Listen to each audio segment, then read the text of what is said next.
جیسے کہ لڑکی، اب کسی کے گھر میں اگر 4-5 لڑکیاں ہیں تو ان بیچاری فیملی کا تو خدا ہی حافظ ہے، اور کوئی ان کے اوپر رحم نہیں کرے گا، کوئی چھوٹا موٹا ڈسکاؤنٹ بھی نہیں دے گا۔ ہاں کبھی کبھی لڑکی کی شکل اچھی ہو، ذرا خوبصورت ہو اور گوری ہو تو 10-15% اس کو ڈسکاؤنٹ مل جاتا ہے، مگر عام طور پہ وہ نہیں ملتا ہے۔ وہ بڑے پکے ہوتے ہیں اس معاملے میں کہ لڑکے کی تو یہ قیمت ہے اور اتنا ہم کو تو اتنا ہی ملنا چاہیے۔ اور یہ ایک روایت ہے جو اپر کلاس کے لوگوں نے، جو صاحب مال ہیں، صاحب جائیداد ہیں، انہوں نے شروع کیا دکھانے کے لیے کہ ہم اپنی بیٹی کو اتنا دیتے ہیں۔ ان کو کوئی فرق نہیں پڑتا ہوگا،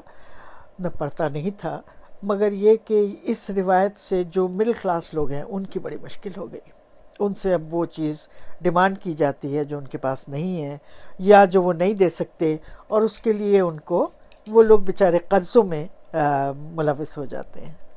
تو چلے بات کریں کہ لڑکی والے جو ہیں، لڑکے والے کیا مانگتے ہیں۔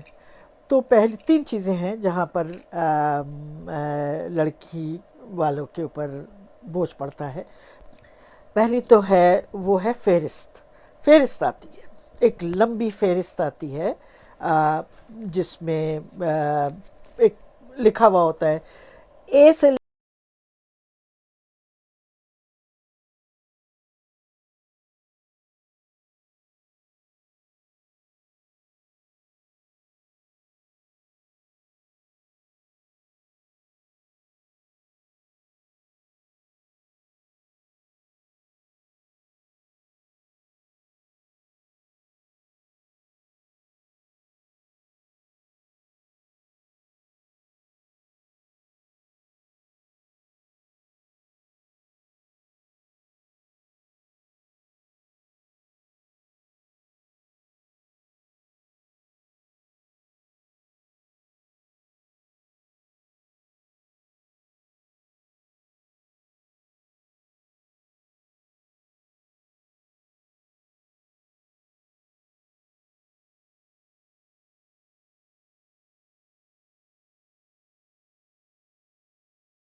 فرنیچر،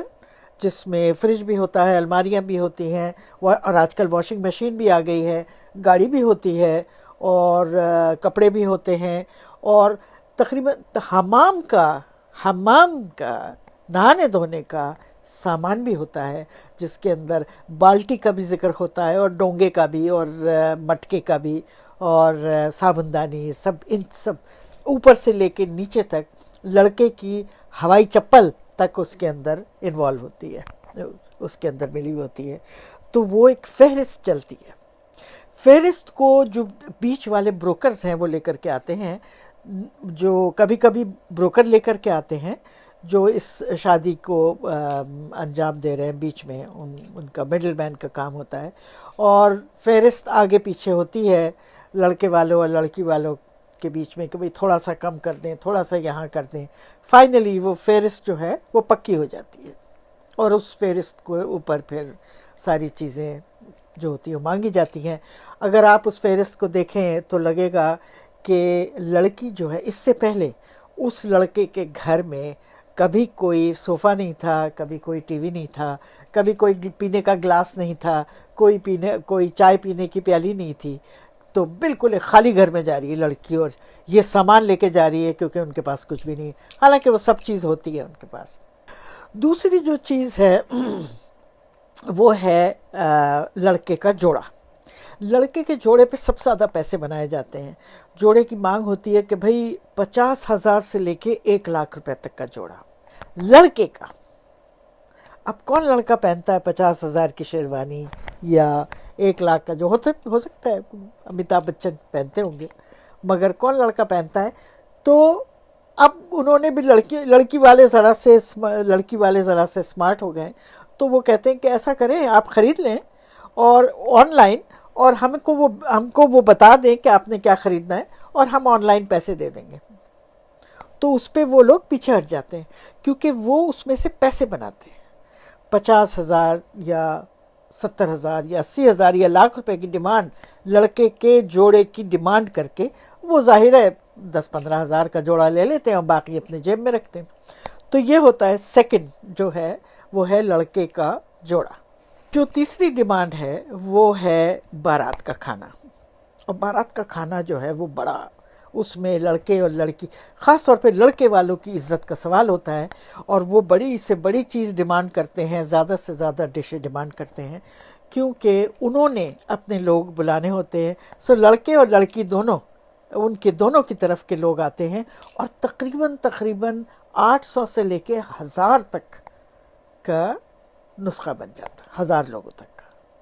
اور وہاں پر پہلے سے وہ طے ہو جاتا ہے کہ لڑکے والے جو ہیں وہ ڈیمانڈ کرتے ہیں کہ بھئی ہم کو 4 یا 5 ڈشیں چاہیے اور اس طرح کی ڈشیں چاہیے. ایسا بھی ہوا ہے کہ شادی کے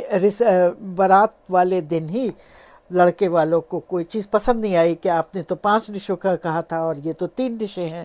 تو تکرار وہیں پر شروع ہو جاتی ہے. اور یہ کبھی کبھی شادی ہونے کے بعد بھی یہ تکرار چلتی رہتی ہے. اور ایسے بھی کیسز ہوئے ہیں کہ جہاں پر شادی ہونے کے بعد جو اس بات پر کہ بھئی آپ نے 5 ڈشوں کا کہا تھا اور 3 ڈشیں کی، اس پر سپریشن اور طلاق تک ہو چکی ہے. تو یہ تو ہو گئی وہ 3 میجر ایکسپنسز جو ہیں جو لڑکی والوں کو دینا پڑتا ہے. اور ایک بچی پر کوئی تقریباً 15-20 لاکھ تک تو ہو ہی جاتا ہے. اب اس میں لڑکی والے جو ہیں ان کے پر قرضہ ہو جاتا ہے، وہ ہمیشہ مقروض رہتے ہیں، مگر اس کا کسی کو ان کے اوپر اس بات پہ ترس نہیں آتا. خاص طور پہ لڑکے کی جو ماں ہے اس کو ترس نہیں آتا ہے. یہ ایک عجیب بات ہے کہ اس میں ٹھیک ہے لڑکے کو مل رہا ہے اور لڑکا بھی چاہتا ہے کہ مجھے ملے، مجھے یہ چیزیں، مجھے میری قیمت ملنی چاہیے، مگر اس کو پش کرنے میں باپ نہیں ہوتا، ماں ہوتی ہے. تو یہ کہا جاتا ہے حیدرآباد میں کہ عورت کی سب سے بڑی دشمن عورت ہے. وہ ساس جو کبھی بہو تھی، وہ ساس جو کبھی بہو تھی اور اس نے یہ جھیلا ہوگا، اب وہ ڈیمانڈ کرتی ہے. تو ایک سوسائٹی میں ایک جو چیز اب ایک عام ہے وہ یہ کہ اگر ایک آدمی، ایک فیملی میں 4 یا 5 لڑکیاں ہیں تو ان کی تو لائف ختم. وہ ساری عمر بچیوں کی شادیاں کرتے رہیں گے، ان کے تانے اور شادی کرنے کے بعد، جہیز دینے کے بعد بھی وہ ان کو پوری طرح خوش نہیں ہوتے. وہ لوگ ان کے تانے سننے پڑیں گے، اور اس کے بعد ہو سکتا ہے 4-5 بیٹیاں ہوں تو 1-2 کی علیحدگی ہو جائے. اور اس کے باوجود وہ جو انہوں نے خرچ کیا ہے وہ تو گیا، اور اس کا جو قرضہ ہے وہ ساری عمر دیتے رہیں گے. اور اس کے برعکس وہ خاندان جہاں وہ ایک ماں ہے جس کے 4 یا 5 بیٹے ہیں، تو اس کو تو خدا نے چھپر پھاڑ کے دے دیا. اس کے تو جیسے کہتے ہیں پنجابی میں بلے بلے ہو گئی. تو وہ تو اب دونوں ہاتھوں سے لوٹ سکتی ہے اور دونوں ہاتھوں سے کمائے گی اپنے یہ 4-5 بچوں کے تھرو. ان چیزوں کے علاوہ جو چیزیں ہیں کہ ہم کو اتنا سونا چاہیے، سونا بھی چاہیے ہوتا ہے ان کو، 10 تولہ 15 تولہ. ارے بھائی سونا آپ کو کیوں چاہیے؟ یہ تو لڑکی پہنے گی نا، لڑکا تو نہیں پہنے گا. ہاں ہم لڑکی کے لیے کہہ رہے ہیں، ہماری اس سے عزت بڑھتی ہے اگر ہمارے گھر میں سونا ہو. اب اس میں سونے میں یہ ہوتا ہے کہ اگر لڑکی کے پاس ہی رہا وہ سونا تو وہ تو ٹھیک ہے، مگر لڑکی کے پاس سے اگر وہ ساس کے پاس چلا گیا تو وہ پھر شوہر کی جو بہن ہے ان کی شادی میں دے دیا جائے گا، یا پھر وہ کبھی ملے گا نہیں. تو یہ ایک پرابلم ہوتا ہے مسئلہ، مگر اس کو ڈپلومیٹکلی اگر ہینڈل کریں تو ٹھیک ہے، ورنہ یہ سونا تو گیا. اور جو باقی چیزیں ہیں اس کے علاوہ، یہ تو جہیز کی بات ہو گئی. اب اس کے علاوہ جو نئی چیزیں ہیں، کیونکہ ایک ترقی ہو رہی ہے، نئی چیزیں آ رہی ہیں. اب اگر لڑکی، جو ایک میرے سامنے کیس آیا کہ لڑکی جو ہے وہ آسٹریلیا جا رہی ہے اور اس کو وہاں کا PR مل گیا، دیٹ از پرماننٹ ریزیڈنس، اور مگر شادی اس نے یہاں کرنی ہے، ماں باپ نے شادی کرا کے بھیجنا ہے. تو وہ جو لڑکا ہے وہ کہے گا کہ جی ایسا ہے کہ اس کو ملا ہوا ہے نا PR، تو مجھے بھی آپ اسی کے لیے میرا بھی نام ڈالیں اس میں. اور جب اس کو مل جائے گا میرے نام کا ایز اے پوٹینشیل فیانسے، یعنی اس کا منگیتر ہونے کے ناطے پھر شادی ہوگی، اور اس میں 6-7 لاکھ خرچ ہوتا ہے پی آر مطلب پرماننٹ ریزیڈنس لڑکے کے لیے بھی لینے میں۔ تو یہ بھی ایک نئی چیز، جیسے جیسے نئی چیزیں آتی جا رہی ہیں ویسے ویسے نئی ڈیمانڈز بھی آ رہی ہیں، اور کبھی کبھی عجیب قسم کی ڈیمانڈز آتی ہیں کہ جیسے لڑکی جو ہے وہ آئی ایس کے لیے اپلائی کر رہی ہے، یا وہ اس کچھ جو مرحلے ہیں وہ طے کر چکی ہے، تو لڑکا جو ہے وہ ڈیمانڈ کرتا ہے کہ اس کا سکور اتنا ہونا چاہیے، انگلش کا سکور، تاکہ اس کو پتا ہو کہ یہ آگے جا کے اس کو سلیکٹ کر لیا جائے گا۔ تو جتنا سکور انگلش کا جو سکور ہوتا ہے اس کی ڈیمانڈ ہوتی ہے کہ یہ اتنا ہونا چاہیے۔ اور ظاہر ہے کہ لڑکی والے جو ہیں ان کی تو بیچاروں کی کوئی سنوائی نہیں ہے۔ اگر لڑکی 28 سال کی ہو گئی ہے تو اس کی جو مارکیٹ ویلیو ہے وہ گر جاتی ہے، کیونکہ وہ شادی شدہ لائف جو ایک ایج ہے، شادی کی جو عمر ہوتی ہے وہ اس سے تھوڑی سی اوپر ہو گئی ہے، اور اگر 30 کے پھیرے میں آ گئی تو بہت کم اس کی جو ڈیمانڈ ہے، تو اس لڑکی کی ڈیمانڈ کم ہوتی ہے، اور جو لڑکے کی ڈیمانڈ ہے وہ اور زیادہ بڑھ جاتی ہے کہ جی آپ کی بیٹی جو ہے وہ 28 سے اوپر کی ہے، تو ہم کو یہ اور چاہیے، یہ چیزیں چاہیے، یہ آپ کو جو خانہ پوری ہے وہ کرنی پڑے گی۔ اب بات آتی ہے کہ لڑکے والے کیا دیتے ہیں، وہ ان کا تو صرف ایک ہی چیز ہے، وہ ہے مہر۔ اچھا، مہر کی بات میں وہ بات نہیں کرتے، وہ کہتے ہیں کہ دیکھیں جی مہر جو ہے وہ حضور نے کہا تھا کہ اس کو جتنی سادگی سے ہو کر لو، اگر 2 کھجور پہ مہر ہو تو 2 کھجور دے دو۔ تو مہر کی بات نہیں ہوتی، اس کی کوئی اس کے اوپر ڈسکشن نہیں ہوتا، اس کی قیمت نہیں طے کی جاتی ہے، مگر باقی جو جتنی چیزیں ہیں جو کہ غیر اسلامک ہیں، جو کہ لعنت زدہ ہیں، ان کی ایک ایک چیز کی پرائس جو ہے وہ طے ہوتی ہے، مگر مہر کی نہیں ہوتی۔ اور مہر اس کا ہے کہ لڑکے والوں کا کہ بھئی وہ 11,000 دے دیں یا 7,000 5,000 ایک دے دیں، یا جو بھی ان کی مرضی میں آئے، کیونکہ مہر جو ہے وہ ساری جو شادی کا جو وہ بوجھ ہے وہ لڑکی والوں پر ہے، لڑکے والوں پر نہیں۔ اور جو بات بڑی المیہ ہے، جس بات کا المیہ ہے وہ یہ کہ اتنا سب کچھ کرنے کے بعد اور ایک خاندان جو ہے وہ بیٹی کو جہیز دیتے دیتے قرضے میں ڈوب جاتا ہے، اس کے بعد بھی وہ لڑکی جو ہے وہ کبھی بھی ایکول نہیں ہوتی ہے، وہ ہمیشہ اس کو اپنی سسرال میں یا اپنے شوہر کے ساتھ وہ نمبر 2 پوزیشن میں ہی رہتی ہے، اور اس کو ایک جگہ رکھا جاتا ہے تانے دے دے کے کہ بھئی آپ نے یہ نہیں کیا تھا، تم نے یہ نہیں کیا، تمہیں یہ کرنا چاہیے تھا۔ خیر، تو اور پھر آگے جا کے کچھ باتوں پر ظاہر ہے اب کچھ لڑکیاں پڑھی لکھی ہیں تو وہ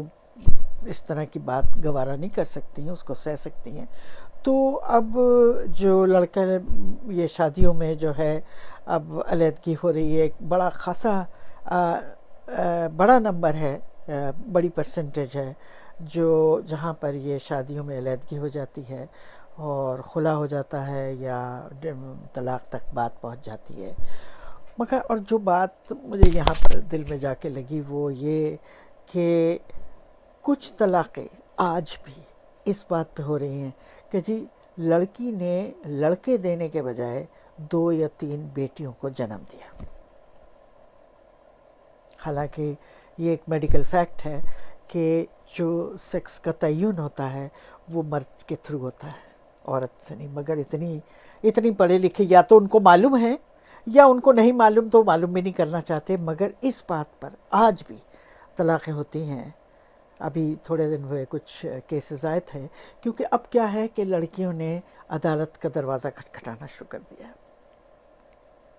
لڑکیاں عدالت تک پہنچ گئی ہیں، تو اس بات پہ طلاقیں ہو رہی ہیں کہ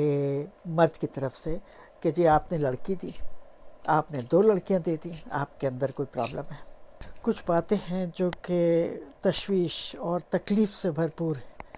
وہ یہ کہ اگر کوئی لڑکی ڈیورسی ہے، طلاق شدہ ہے، یا بیوہ ہے، یا ایک ایسا خاندان جہاں 5-6 لڑکیاں ہیں مگر باپ نہیں ہیں، ان کی شادیاں نہیں ہوتی ہیں، کیونکہ کچھ نہیں ملے گا، اگر باپ نہیں ہے تو کچھ نہیں ملے گا، اور طلاق شدہ ہے، اگر صاحب مال صاحب جائیداد ہے تب تو ان کی شادیاں ہو جائیں گی، اور اگر بیوہ ہے اور اگر واقعی میں اس کے پاس کچھ نہیں ہے تو پھر اس کی لائف ختم، وہ ساری عمر ویسی بیٹھی رہے گی۔ مگر جس بات پہ مجھے سب سے زیادہ دکھ ہوا اور وہ یہ کہ کچھ طلاقیں اس بات پہ ہوئی ہیں اور اب بھی ہو رہی ہیں، وہ یہ کہ لڑکی جو ہے شرع کی پابند نہیں ہے، شرع کی پابند نہیں، جبکہ وہاں پر ہر قسم کا غیر شرعی کام ہو رہا ہے۔ یہ ویڈیو میں نے لڑکے والوں کی ماں کے لیے بنایا ہے۔ آپ یہ سمجھتی ہیں کہ آپ عزت کماتی ہیں اگر آپ لڑکی والوں کو کنگال کر دیں اور معاشی اندھیرے میں ان کو دھکیل دیں، تو آپ کا خیال غلط ہے۔ عزت آپ کو جب ملے گی جب آپ اپنے بیٹے کے لیے لڑکی لے کے آئیں گے بغیر کچھ مانگے، اور پھر دیکھیے کہ آپ کی عزت فرش سے عرش تک جائے گی۔ اور حیدرآباد کے وہ سارے عالم، وہ سارے مولوی، وہ سارے مفتی، ان کے خلاف FIR درج کرانی چاہیے جو اس گناہ کو فروغ دیتے ہیں اور جو اس بات پر انگلی نہیں اٹھاتے ہیں اور اس میں پورے ملوث ہیں، کیونکہ ان کو بھی اس میں سے کچھ ملتا ہے۔ ناظرین، آپ کو ہمارا پروگرام اگر پسند آیا ہو تو اس کو لائک کریں، شیئر کریں، سبسکرائب کریں اور کمنٹ کریں۔ شکریہ۔